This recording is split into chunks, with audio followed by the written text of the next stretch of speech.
Hi, I'm Graham. Welcome back to Man vs Film, and we are moving on with the Samuel Fuller at Columbia set. This one is the Crimson Kimono, one that I've heard quite a few things about, in fact, and one that I really do not like the cover of. I think it's supposed to be pushing buttons, I think, when it came out. Yes, this is a beautiful American girl in the arms of a Japanese boy, and that, I feel, is a small aspect of this story which is far better than that cover kind of says it is. It's a movie about two partners, two detectives. We have Joe, the Japanese American detective, and we have Charlie, the typical all-American guy, and they are called in to investigate the death of a stripper that we see right at the start of the movie. This burlesque dancer who is cold-blooded murdered in the middle of the street, shot down, and these two guys come in to try and figure out why she's been killed, who did it, and to bring them to justice. And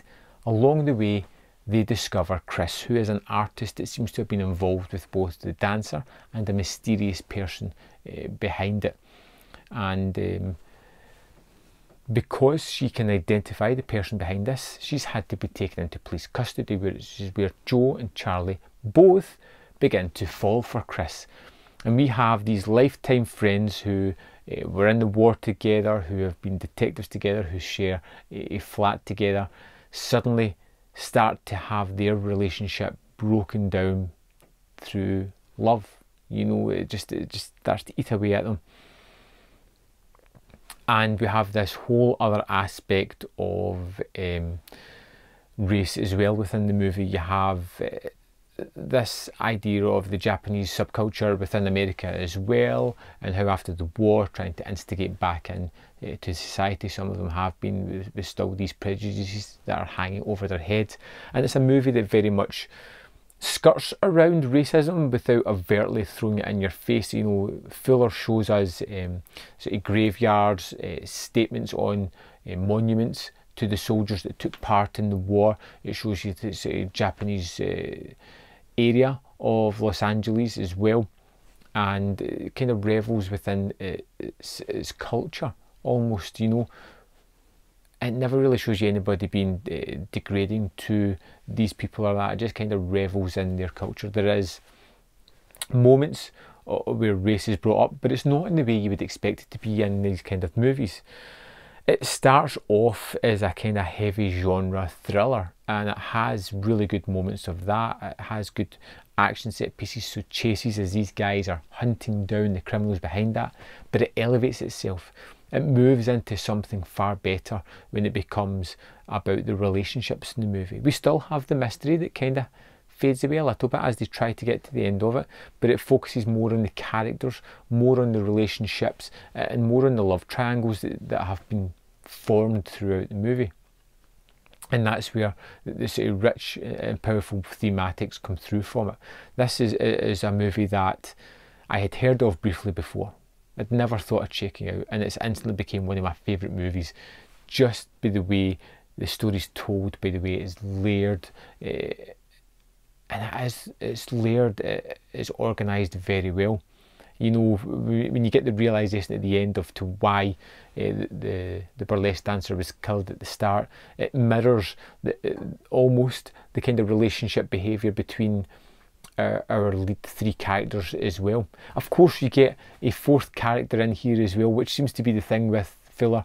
This kind of old single person. In this form it's Mac, an old female painter who seems to be a bit of an alcoholic. You always have this worldly wise person who seems to come in with a bit of sage advice when they really need to, who has all the answers, who can see all the angles and can give the advice that really needs to be given.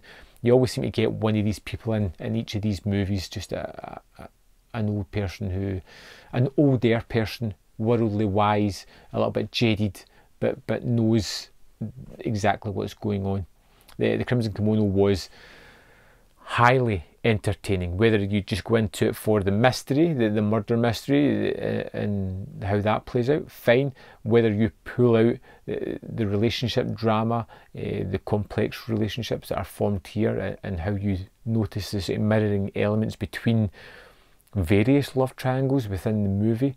The lovingly aspect of the Japanese culture and how that's just, it's laden on and in a respectful and manner that kind of highlights these people were integral to the war, and even more so now. They should be, you know, respected and not sort of put upon. I think it must have been a cultural difference at the time.